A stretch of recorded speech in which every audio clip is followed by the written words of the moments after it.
The golden age of optimization is that moment when you discovered that Half-Life 2 ran beautifully on that patched-up PC at the internet cafe, or your home computer with 256 megabytes of RAM, and it felt like magic. Today, the feeling is almost the opposite. If you don't have an RTX 4090, there are games that simply refuse to give you stable 60 FPS in 4K, even with all the marketing talking about a next-gen experience. This shift isn't just technical, it completely changes the relationship we had with the very act of installing and playing a game. Think about Half-Life 2. The game asked for a processor slightly over 1 GHz, 256 megabytes of RAM, and a DirectX 8 or 9 GPU, with 64 to 128 megabytes of VRAM. Yet it still delivered advanced physics, an incredible environment, and a fluidity that was groundbreaking. You didn't need an enthusiast machine, you just needed a decent PC, and the rest was the insane optimization work of the Source engine, which scaled from very weak hardware to beefier setups without becoming a torment for the player. GTA San Andreas follows the same line. A 1 GHz processor, 256 megabytes of RAM, and a 64 megabyte video card were enough to start driving around Los Santos, while the recommendation hovered around a Pentium 4 with not even 400 megabytes of RAM and 128 megabytes of video. And yet, the game delivered a huge open world for the time, with varied missions, radio, pedestrians, cars, and all of that running on PCs that are now almost museum pieces. That feeling of runs on anything was part of the charm. It was a gigantic game that fit within the reality of many people. Now, cut to 2025. The RTX 4090 is a monstrous card, designed precisely to game in 4K with everything maxed out, ray tracing cranked, and still, some modern games struggle to maintain a stable 60 FPS when you activate all the effects and decide to play like the trailer. In benchmarks, it easily exceeds 100 FPS in several titles in 4K, but just combine heavy ray tracing, insane textures, and poor optimization, and the frame rate plummets, and you start seeing that bizarre scene of a top-of-the-line card sweating to deliver what an average piece of hardware delivered in the context of the time: consistent fluidity. And that's where the shock hits. When you put the requirements of Half-Life 2 and GTA San Andreas, made to run on accessible machines, side by side, and compare them with the reality of games that practically assume you will have a GPU monster just to guarantee an acceptable minimum performance, it gives the feeling that something has been lost along the way. That obsession with squeezing every drop of performance so that the game runs well even on a potato is simply no longer a priority. And many people only realize this when they see the upgrade bill or when they discover that, even with very expensive hardware, they still need to lower the preset to avoid seeing the FPS crash. Have you ever stopped to think why so many AAA PC ports arrive looking like a stuttering, buggy beta version? It's the console-first approach. Studios prioritize PS5 and Xbox Series X, optimizing everything for their fixed hardware. And then the PC becomes an afterthought, with stuttering, bugs, and poorly utilized CPU/GPU that make you question if the investment was worth it. I feel this firsthand every time I install a big launch and see the frame rate dancing even with top specs. Starfield is the perfect example of this mess. At launch, the game came loaded with heavy stuttering, cutting audio, and freezes that crashed everything, especially on Intel CPUs and NVIDIA GPUs, forcing people to resort to mods and tweaks like Process Lasso to fix what should have come ready. On the console, it runs more stable because it was made for those exact specs. But on PC, with all the hardware variety, it turns into an hell of asset loading and inefficient thread usage. I tried playing at the time and gave up after hours fighting freezes in New Atlantis. It felt like the game hated my setup. Cyberpunk 2077 at launch was another punch in the gut. Brutal stuttering, FPS drops in dense areas, and chaotic CPU usage, even on high-end machines, because the focus was entirely on the console, where they could predict every clock cycle. People were running it on RTX 30 series and still seeing the game hitch, needing launcher skips, clean drivers, and disabling overlays just to have a chance to play without rage. For me, that was the turning point. A beautiful open world that on PC felt like a broken roller coaster. The problem is systemic. Developers aim for performance modes for consoles first, and the specific optimizations for PS5 or Series X don't migrate well to PC, where architectures vary wildly and the code becomes a Frankenstein of bugs. The result? Bad ports that require endless patches, while on the console it's already working at the acceptable minimum. I love PC for its raw power, but this laziness in optimizing properly makes me feel betrayed every time. Ultimately, console first killed that era where PC ports arrived polished and superior, like the classics that scaled to any machine. Today, you buy the game day one for PC and become an involuntary beta tester, dealing with stuttering that only disappears after months of updates. It's incredibly frustrating, and it explains why so many people are returning to consoles. You turn on ray tracing and suddenly the game looks beautiful, with perfect reflections in puddles and realistic shadows. But the FPS instantly drops 30 to 50%, turning a fluid experience into something that stutters at every corner. 8K textures are pushed as the pinnacle of next-gen, but without real optimization, they just devour VRAM and force brutal drops if you don't have gigabytes to spare. I love the visual, but I hate depending on DLSS, FSR, or XeSS to fix the mess. They are band-aids that upscale blurry images instead of solutions that run native. In recent benchmarks, activating RT in 36 games causes an average of 29% performance loss in 4K on the RTX 4090, dropping from 100 FPS to around 71 FPS. And it gets worse to 32% in maximum configs, where RT reflections and shadows become the big villain. Games like Ghostwire Tokyo hit 44 to 58% loss, while in Atomic Heart or Hitman 3, it exceeds 50%, proving that next-gen beauty is only for those with monster hardware. For me, it's frustrating to see studios prioritize eye candy without scaling properly for traditional rasterization. 8K textures sound insane, but in reality, they are overkill for most. They occupy 256 megabytes per uncompressed image, quickly exhausting VRAM and only being worth it if you have a giant SSD and a GPU with 24 gigabytes plus. Otherwise, stuttering is guaranteed in open worlds. In pure 8K, forget 60 FPS without upscaling. It becomes a struggle to render 16x more pixels than HD, and even with DLSS, the cost is high in frames. I test mods like this and feel the game become dead weight, beauty that disappears when the lag hits. DLSS, FSR, XeSS save the day, right? Wrong. They are band-aids. DLSS uses AI to upscale from low resolutions. FSR is spatial and shines less in motion. XeSS attempts hardware excel, but still flickers in particles and RT. In Black Ops 6, they even worsen FPS by 40% due to a bug, proving they are not magic, just stopgaps for poorly optimized engines. Without them, RT is unviable for 90% of people, and I get angry every time I activate it and see ghosting in motion. Is it worth sacrificing 50 FPS for nice reflections?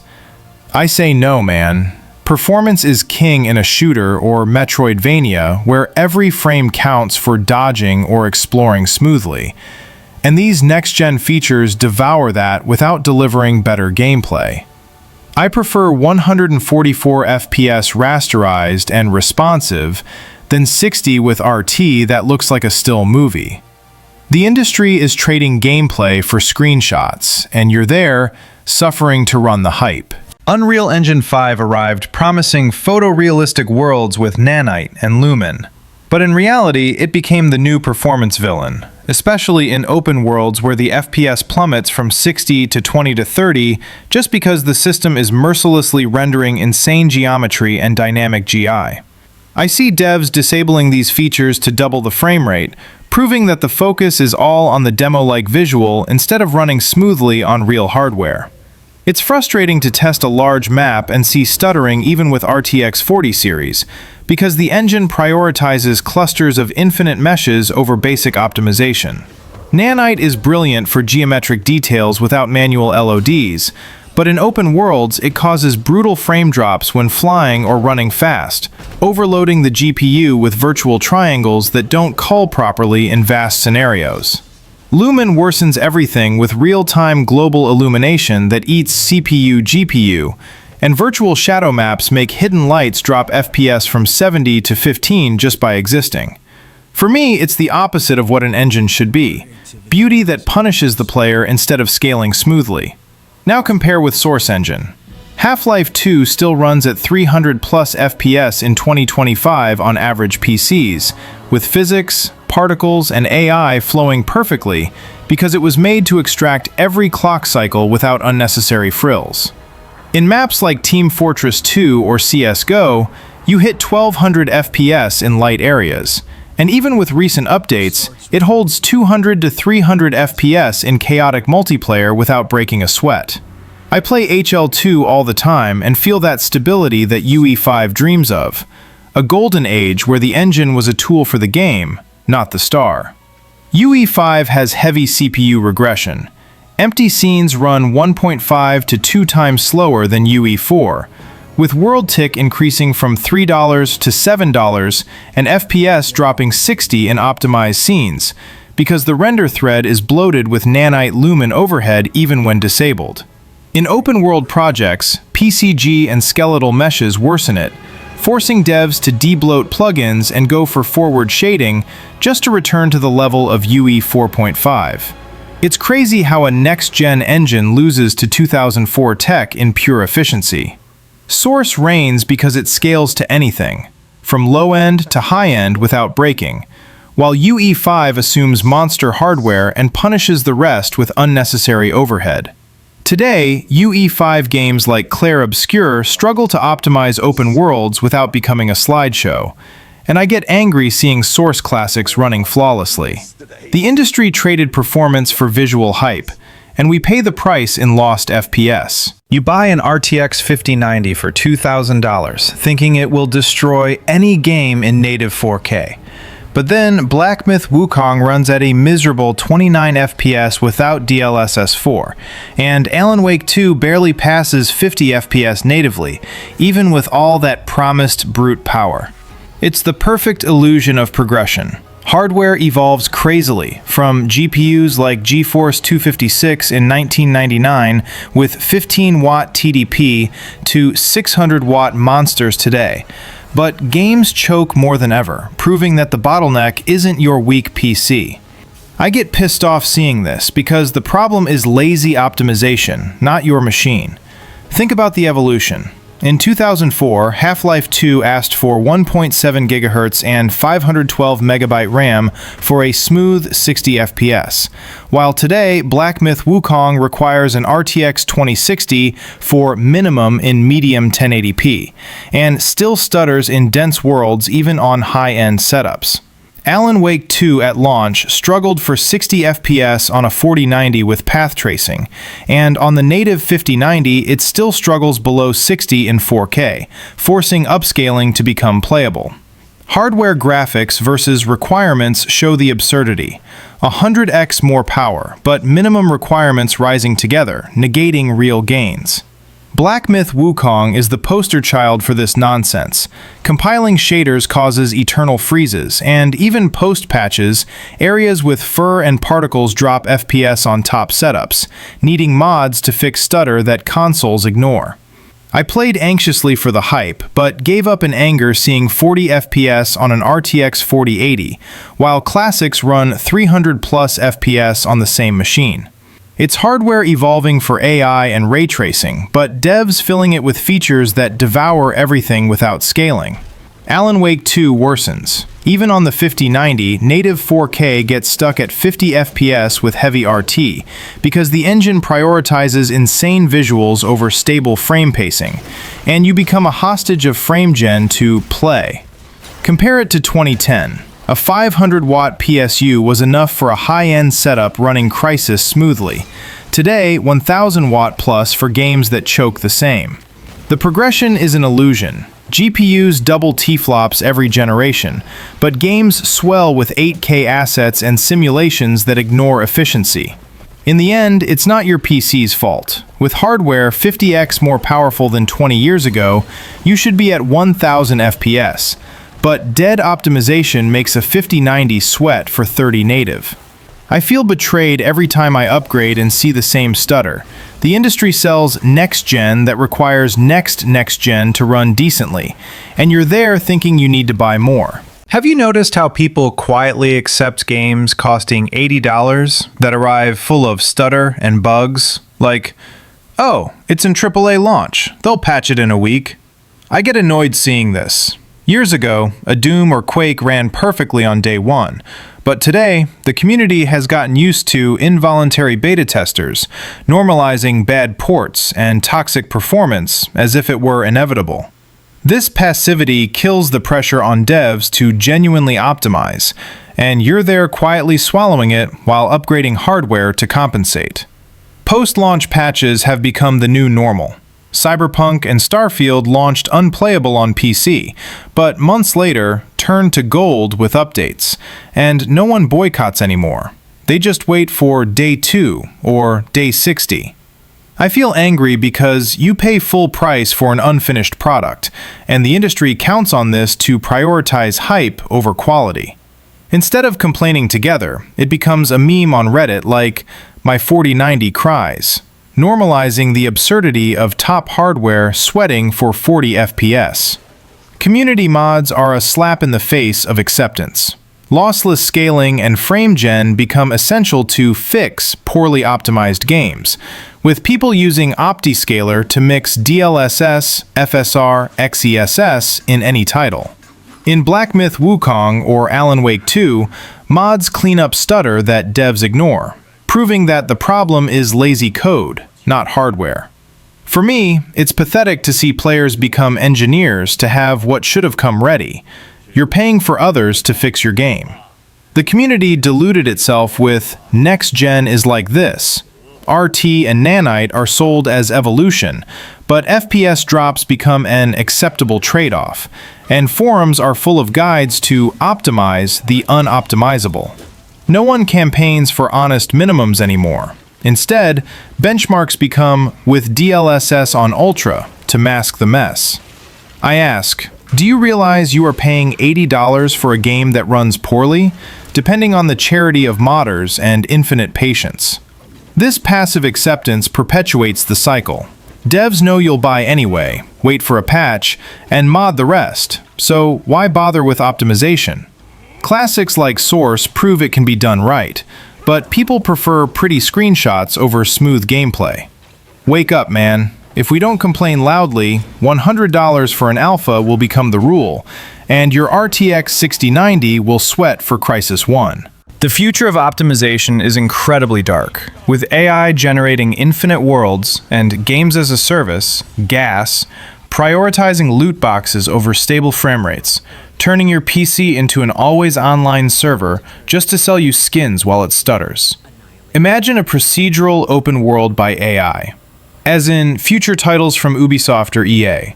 Dynamic assets full of invisible bugs, because the focus is on infinite monetization, not clean code that runs smoothly offline.